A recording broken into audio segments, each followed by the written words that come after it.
Bienvenidos al programa de hoy. Estamos en la serie Pentateuco y para desarrollar esta serie está César Gómez, profesor de Biblia, y Hugo Melvin Aldana, también especialista en temas de Biblia. Y hoy nos corresponde estudiar dos libros espectaculares, el Éxodo y el libro de Levíticos. ¿Qué les parece? Extraordinario platillo.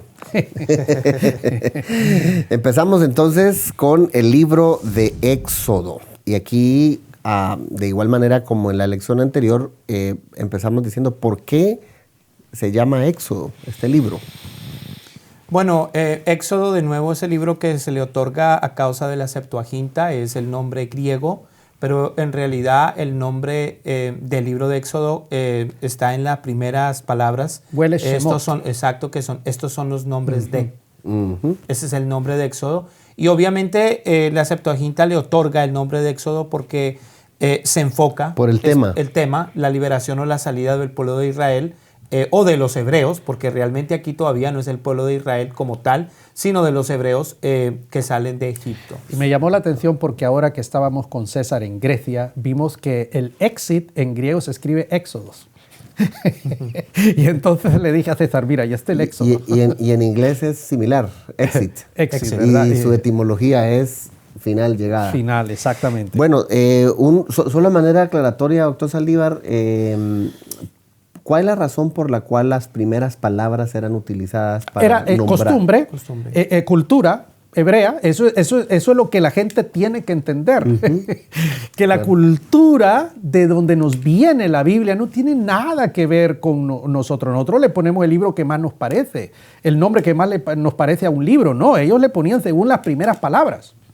Era casi como una clasificación, un asunto así, podría ser. Bien, en los aspectos críticos del libro de Éxodo, hablando del tema y el propósito del libro, ya el tema lo tenemos claro.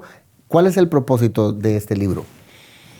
Bueno, el mensaje central del libro de Éxodo básicamente nos habla de la redención, ¿no? Y uno de los capítulos fundamentales del libro de Éxodo es el capítulo 12, donde comienza el aspecto del Pesaj o la Pascua, o donde se lleva a cabo la última plaga y donde Dios le ordena al pueblo de Israel sacrificar el cordero que iba a ser el cordero pascual. Eventualmente Juan desarrolla esa como la teología, el cordero de Dios que quita el pecado del mundo. Entonces, básicamente, el tema central del libro de Éxodo es la redención, la liberación del pueblo de los hebreos.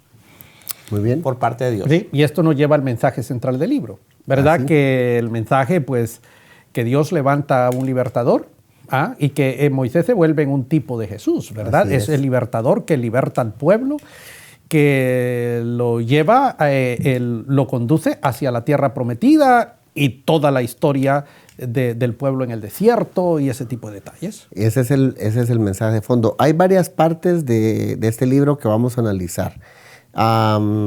Primero, del capítulo 1 hasta el 12 se habla de los hebreos en Egipto, del 12 al 18 de los hebreos en el desierto y del 19 al 40 de los hebreos en el Sinaí. Que fue donde Dios le dio las leyes a Moisés. Exactamente. La Torá, los 10 mandamientos. Muy bien. Ahora, cuando hablamos del libro propiamente, ¿qué papel tiene el libro en el conjunto de los 5?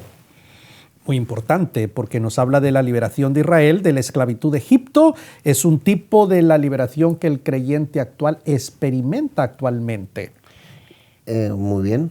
Los teólogos de la liberación tomaron el libro de Éxodo para explicarnos a nosotros o hablarnos de la liberación de todas las fuerzas capitalistas opresoras, dijeron ellos, ¿verdad?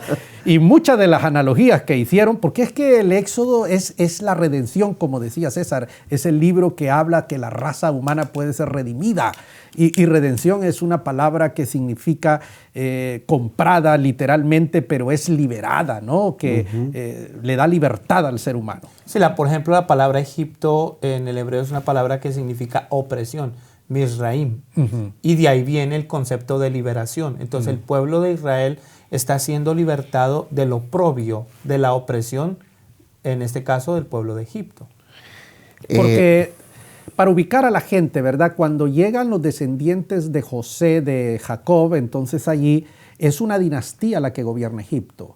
esa dinastía cae, viene otra dinastía que es la que no conoce el origen de este pueblo y los esclaviza, ¿verdad? Por eso es que entran en un estado de cautividad. Y entonces Dios los libera porque Dios tiene un plan con ellos. Así es, y todo el asunto que se ve a veces hasta espectacular de las plagas, ¿no? Y su representación. Hoy por hoy hay mucha gente que ve las plagas como un asunto puramente mitológico. ¿Realmente existieron, César? Ese es el debate. Precisamente ese es el debate, ¿no? Hay una cantidad de eruditos que afirman que las plagas son literales. Y hay otra ala de la iglesia de eruditos que afirman que no necesariamente las plagas fueron literales o que sucedieron. Sin embargo, recordemos lo siguiente, el objetivo, como hablábamos antes, es dejarnos ver, el libro de Hebreos es dejarnos ver la intervención de Dios para libertar a su pueblo. Ahora, personalmente, no sé la extensión, eso no se sabe la extensión de cada una de las plagas, pero de que Dios hizo algo, intervino, es así. ¿No? Y dentro de la tradición oral, los judíos se encargaron de transmitirle a sus descendencias precisamente los hechos de Dios con el pueblo en Egipto y la liberación a través de la intervención de Dios. Doctor, ¿por qué es importante que nuestra gente entienda el asunto de lo que se debe tomar literal y aquello que viene en medio de un ropaje cultural? Hablando de las plagas, por ejemplo, si algunas personas leen y dicen que esto no sucedió, sino que fue una manera de contar lo que Dios hizo, ¿con qué se debe quedar el estudiante? Se debe quedar con que la mano fuerte de Dios operó para la liberación del pueblo. Por lógica, la dinastía que gobernaba Egipto en ese momento no dejó ir al pueblo de buena gana. No, eso son como las luchas que existen entre los sindicatos y los gobiernos y esto y lo otro, donde las manifestaciones y todo ese tipo de cosas. Entonces hay una intervención divina que libera al pueblo de esa opresión, ¿no? Es una revolución, usemos los términos políticos del momento, es una revolución que causa ese pueblo, ¿no? Y hay una intervención divina, eso es así. ¿Qué tipo de literatura sería esta? Tipo de literatura, manera de contarlo, la manera de por ejemplo, cuando hablamos en el libro de Génesis anteriormente, sí, que decía que lo importante no era si habló la serpiente, no habló, sino que había un mensaje, pero está escrito en un tipo mítico, una manera de escribir. ¿El Éxodo debe verse de la misma forma? No, ya esto, porque ahí ya hay seres humanos que son testigos y entonces aquí el asunto es más literal. Por ejemplo, cuando el pueblo está en el Sinaí, nosotros tenemos los relatos de lo que pasó allí porque eso se escribió. Entonces, vía tradición escrita, nosotros tenemos lo que pasó allí y eso es lo que se describe y no debemos interpretarlo como cuestiones alegóricas, como algunas cuestiones del Génesis, que no se pueden interpretar literalmente. Claro, muy bien. Dicho esto, en la parte C hablan de los hebreos en el desierto. Salimos de Egipto para internarnos del 12 al 18 en el desierto. ¿Qué pasó en el desierto? Bueno, tenemos que entender que que Egipto es un desierto. 7%, eso lo recuerdo cuando estuve en Egipto, 7% del territorio no es desierto. ¿Ok? Luego el 93% es desierto. Entonces, eso es el pueblo sale al desierto, porque no hay otra cosa más allí. Entonces, claro, es la ruta lógica para llegar a la tierra que Dios le había dado al pueblo, ¿no? Entonces, en ese desierto es cuando Dios tiene que manifestarse, porque nadie sobrevive en ese desierto. Claro. Nadie sobrevive si no hay una manifestación espectacular del Dios Todopoderoso. Aquí tenemos, César, uno de los relatos que ha movido aún los guiones de Hollywood, ¿no? El Mar Rojo. ¿Realmente la historia pasa literal o cómo estaba el mar en ese tiempo? Porque ahí bueno, primero que Mar Rojo no dice el texto en el original, no habla de Mar Rojo. Eso fue una cuestión que que vino de la Septuaginta, pero en el hebreo se dice el mar de cañas, una porción de agua. Ahora que estuvimos en el Golfo de Acaba, por donde está Eilat, dice que ahí fue donde pasó, no necesariamente por donde históricamente nosotros hemos creído. En realidad, o sea, no hay... La misma traducción no nos ayuda de alguna forma a entender qué es los detalles específicos de cómo se eso dieron no las se cosas, sabe, el lugar exacto no se sabe. Ahora hay un mar ahí por el canal de Suez, pero eso no existía en aquella época. No, lo que yo podría decir es que hubo una manifestación extraordinaria de Dios, eso yo no lo dudo, ¿verdad? Los detalles no lo sabemos, la Biblia no nos da detalles. No deberíamos de preocuparnos por esos detalles. No, para nada, para nada. Lo que nos debemos tener claro es que Dios sacó a su pueblo de la esclavitud de Egipto, lo condujo por muchos años en el desierto por 10,000 razones que Él tenía y para bienestar de ellos. Y allí Dios se manifestó y los preparó para una misión que era conquistar la tierra donde hoy están ellos. Uh-huh. Y hay más elementos en el libro de eso.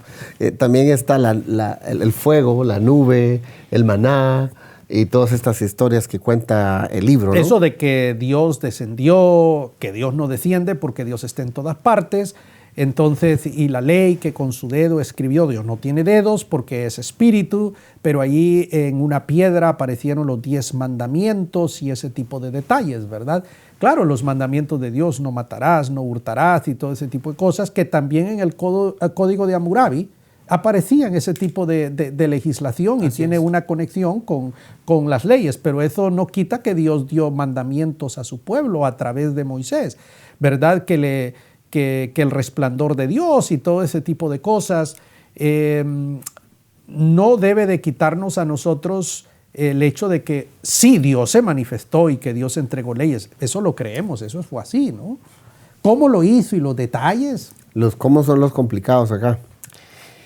Salimos del desierto y nos metemos al Sinaí, del capítulo 19 al 40. Y ahí es el... Es que el Sinaí está en el mismo desierto, ¿verdad? El Sinaí es la montaña esa donde está el monasterio de Santa Catalina actualmente, ¿no? Donde los turistas llegan y suben al Sinaí, al lugar donde Moisés estuvo 40 días, que en la cultura hebrea 40 quiere decir muchos. Varios, así. Y la gente cree que 40 días y 40 noches. Hombre, comenzando con que ellos el tiempo lo medían de forma diferente. No son 40 días de nosotros. Es diferente. Y entonces los números son simbólicos.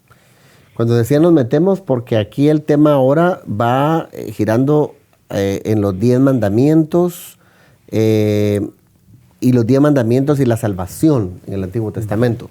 Sí, ahora uno de los aspectos centrales de esos relatos, de esos capítulos, es precisamente el pacto que Dios hace con el pueblo de Israel, ¿no? A través de la ley. Y evidentemente los diferentes acontecimientos que rodean el hecho de que Moisés sube a la montaña y pasa un tiempo ahí.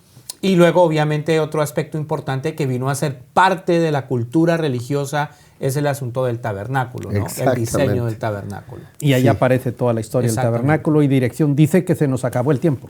Hemos llegado al final. De la primera sección. De la primera sección. Así que volvemos después de esta breve pausa. Mientras usted vaya rapidito a UPL, universidadparalíderes.com, y vaya a inscribirse al diplomado en Ministerio Pastoral. Tanto que decir. Vamos después de la pausa.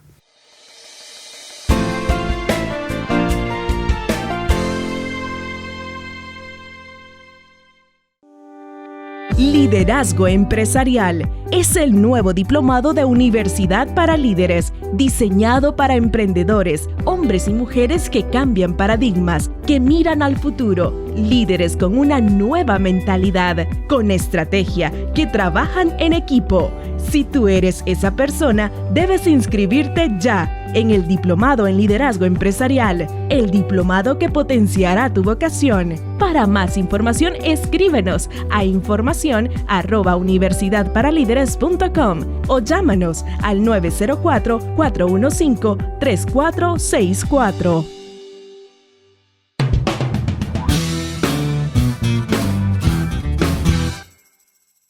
Qué bueno que está con nosotros. Estamos desarrollando la serie del Pentateuco y en esta ocasión vamos a hablar del libro de Levítico. Levíticos, Melvin. El libro de Levítico es importantísimo porque expone un tema toral en la Biblia. ¿Cuál es el tema del libro? Básicamente el tema del libro es que el Dios de Israel es un Dios santo. Ese es el tema central, la santidad de Dios. Y obviamente es importante que entienda el pueblo esto porque eso significa que Dios no es como los otros dioses y es el único Dios. Básicamente, y obviamente también habla de los temas ceremoniales, la santidad ceremonial y luego la santidad personal. Antes de entrar en materia es importante volver un poquito atrás en el Éxodo cuando nos habla del tabernáculo. Dios establece el tabernáculo y establece un culto. El culto no se puede desarrollar por sí mismo, necesita de oficiales que oficien el culto. Entonces allí Dios levanta una casta que es la casta de los sacerdotes. Entonces Levítico tiene que ver con toda esa cuestión de los levitas, que es la casta que Dios levanta, ¿no? Y el templo, la adoración, los días festivos, la liturgia y toda esa historia, y conecta con lo que tú acabas de decir, la santidad de Dios y todo ese tipo de detalles, ¿no? Por cierto, ¿cómo juega o qué papel ocupa este libro en la economía del Pentateuco? ¿Por qué es el central, digamos? ¿Por qué de los 5 es el que queda en medio? Habría que preguntarle a los de la Septuaginta, ¿no? Pero bueno, no sé. Pero el hecho mismo de que esté central me parece que tiene que ver con lo que usted está marcando. Por un lado lo de la santidad de Dios y por el otro lado todo el asunto de la ceremonia, ¿no? Que va a ser fundamental. Y lo digo por algo que tenemos acá, los principios fundamentales de la legislación levítica. ¿A qué nos referimos con esto? Dice que el principio fundamental de este libro es la santidad, como lo mencionabas, y también lo que mencionó el doctor, que es el orden y la forma como los levitas iban a ministrar en el tabernáculo. Bueno, recordemos algo. Uno de los objetivos fundamentales también del libro de Levíticos es que Dios le quiere enseñar a su pueblo que al él ser el Dios santo, el único Dios, entonces el pueblo no puede adorarlo como le plazca, sino hay una serie de regulaciones, hay una serie de ceremonias, de rituales que el pueblo debe seguir. Pero esas ceremonias y todos estos aspectos de la liturgia no nacen en un vacío, sino tienen un propósito y es distinguir o diferenciar a Dios de los ídolos y obviamente al mismo pueblo de Israel. Y se encuentra en este libro el gran día de la expiación, ¿verdad? Que era, digamos, el Yom Kippur. El punto central de por qué está allí. Bien, cuando hablamos del bosquejo del libro, al hablar de la primera parte, decíamos que era el acercamiento a Dios. Sí, a través de las ofrendas. A través de las ofrendas, sí. Y de los... El fondo histórico para los sacrificios. Sí, y todo eso. Y las ofrendas no solamente dinero. No. Porque tengamos claro que cuando estamos hablando de los sacrificios o de las ofrendas, al leer el libro de propósito, el libro de Levíticos, estas tienen un doble propósito. Y el propósito es la consagración, ¿cierto? Y la expiación. Porque recordemos que en la antigüedad, muchas de las religiones paganas, la adoración a sus dioses o a sus ídolos no necesariamente impactaba el aspecto moral. ¿Sí me hago entender? Sí. Entonces, Dios está marcando la diferencia. Y a través de las ofrendas, a través de los sacrificios, entonces entra esta doble dinámica o este doble propósito, donde el pueblo se está consagrando, se está separando y está respondiendo a un Dios que es santo, pero al mismo tiempo, esas ofrendas hablan de la expiación. ¿Por qué? Porque era importante que el pueblo se concientizara de un elemento fundamental y es el pecado. Y es el pecado. El tema del pecado es fundamental y es claro en el libro de Hay que dejar suficientemente claro que todo este sistema de ofrendas que encontramos en el Levítico son puros simbolismos. Porque no es cierto que el sacerdote cuando ponía las manos sobre el animal, sobre la oveja o lo que sea, y transfería los pecados de él y cuando lo cortaba, lo degollaba, entonces la sangre, eso es puro simbolismo. Entonces, la explicación y el sentido sentido de Levítico lo encontramos en la epístola a los Hebreos. Dicen los eruditos que Hebreos es la explicación de Levítico. Y no se debe estudiar el libro de Levítico sino sin el estudio de la carta a los Hebreos, porque allá es donde tenemos la realidad. En Levítico tenemos el simbolismo. El simbolismo. Así es. Ese es un detalle excelente y se encuentra en el material en el punto de interpretando el simbolismo de los sacrificios. Y ahí aparecen los 5 tipos de sacrificios también, que los pueden estudiar los... Que lo van a tener nuestros estimados estudiantes. Luego, el tema del sacerdocio. Eso es importantísimo. Hay que definir qué es un sacerdote. El sacerdote es la persona que le habla a Dios en nombre del pueblo. Es un mediador. A diferencia del profeta. El profeta es exactamente lo contrario, es el que le habla al pueblo en nombre de Dios. ¿Verdad? Entonces, algunas veces los ministros tenemos que hacer de sacerdotes y otras veces tenemos que hacer de profetas. ¿Verdad? Entonces aquí está levantando a un sacerdocio, a los oficiales que van a servir en el tabernáculo. Y eso, otra vez, su explicación está en la epístola a los Hebreos. Así es. Y estos solamente son tipos y simbolismos y ese tipo de cosas, ¿no? Por ejemplo, cuando habla del fuego extraño de Nadab y Abiú, entonces no se puede entender, eran puro simbolismo, pero literalmente para nosotros no tiene eso sentido. Pero ya en la época nuestra podemos hacer las analogías y todos los fuegos extraños que estamos levantando el liderazgo cristiano. Sí. Ahí hay un mensaje espectacular, ¿no? Claro. Un midrash, hay que hacer un midrash de eso. Y luego el otro tema grande es el día de la expiación del capítulo 16.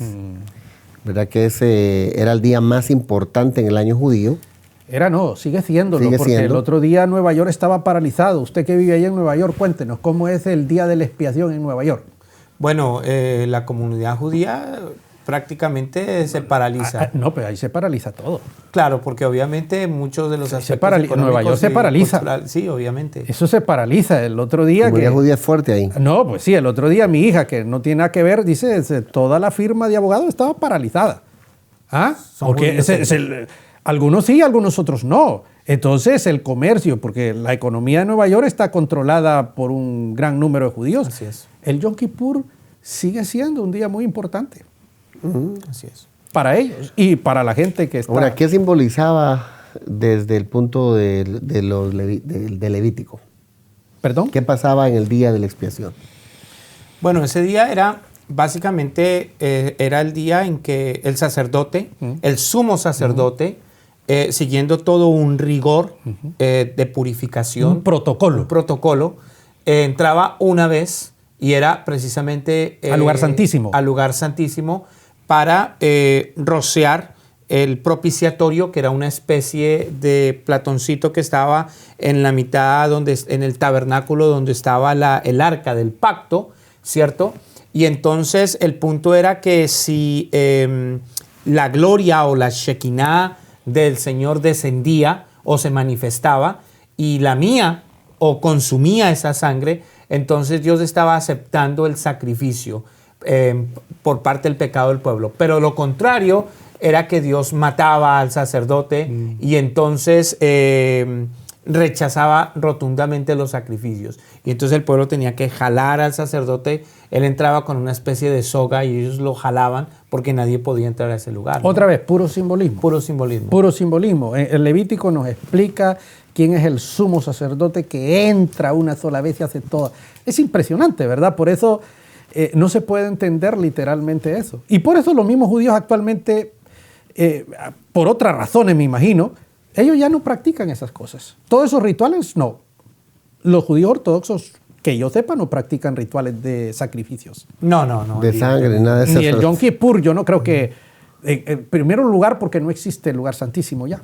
Claro, no tienen el templo y todo eso.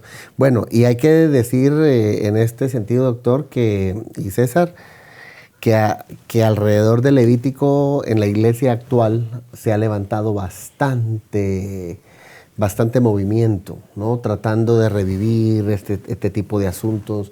Hay iglesias que tienen en sus instalaciones hasta el tabernáculo recreado y haciendo todas estas... Nada de eso tiene sentido. Tipo de asuntos. Es que hay que dejar claro eso, ¿verdad? Eso, ¿qué me importa a mí? Eso son puras simbolismos y figuras. Hebreos me dice cuál es la realidad. Yo me quedo con la realidad, no con las figuras. Sí, ¿O no? De hecho, hasta hay un movimiento mesiánico que lucha porque la iglesia vuelva a este tipo de prácticas. No sé cómo es que lo harán, porque no lo he visto, pero... Hay que entender que el pueblo de Israel había pasado más de 400 años cautivo en Egipto. Entonces, obviamente, ellos habían absorbido la cultura, claro, no solamente politeísta. política. Exactamente. Entonces, el libro de Levíticos, como lo que sigue narrando más adelante en el Pentateuco, lo que hace es que establece una nueva economía, establece una nueva constitución, que era necesario históricamente en ese tiempo para que el pueblo de Dios entendiera la repercusión y las implicaciones de ser separado para Dios. Entonces, como dice el doctor, al leer nosotros el libro de Hebreos y entender que el libro de Levíticos es simplemente un simbolismo y la realidad es Jesús, porque ese es el objetivo del escritor del libro de Hebreos, presentar a Jesús como personaje y como actor supremo por encima de todos estos aspectos de la ley. Nos queda claro a nosotros de que eso simplemente estaba apuntando. Eso era todo. Un solo ejemplo: sin derramamiento de sangre no hay remisión de pecados. Así es. Entonces, Cristo derrama su sangre porque es la única forma de expiar el pecado. Esa es una conexión directa con todos los sacrificios de Levíticos. Así es. Cristo cumple eso. Entonces... Buenísimo. Para hacer el cierre, porque ya nos están diciendo que se nos acaba el tiempo. Se nos acabó. El cierre, nuestro andar con Dios. Después de todo lo que hemos dicho, del 17 hasta el 27, estos capítulos hablan de nuestro andar con Dios. ¿Cómo debe ser nuestro andar con Dios después de pasar por el gran día de la expiación y todo este asunto? En santidad, porque es ese Levíticos 19:2 nos habla, Levíticos 11:44, porque yo soy santo, sed vosotros santos. Pero hay que entender la santidad en el contexto de la palabra. Es decir, santidad en aquel momento dice diferente a los otros pueblos politeístas y paganos. Exactamente. ¿Verdad? No como se nos enseñó a nosotros, que era es una cuestión de ser inmaculados. Inmaculados, que está ahí, que no quiebras un plato cuando te vuelas la vajilla completa. No, es que tú no haces las perversidades del mundo pagano, eres apartado por Dios, eres diferente, pero no inmaculado, impecable. Y esos conceptos son erróneos, ¿no? Son medievales. Son medievales. De repente hay que hacerle un midrash al asunto, ¿no? Sí. En la manera en cómo se aborda. Bueno, mis amigos, hemos terminado la clase de hoy y a usted también que nos ha venido siguiendo. Muchas gracias. Recuerde que en universidadparalíderes.com usted puede inscribirse a nuestro programa diplomado en Ministerio Pastoral o continuar con un programa de grado o hasta una maestría. Hombre, usted tiene todo con nosotros. Hágalo ya y apúrese. Es inmediato. Dios lo bendiga y seguimos adelante.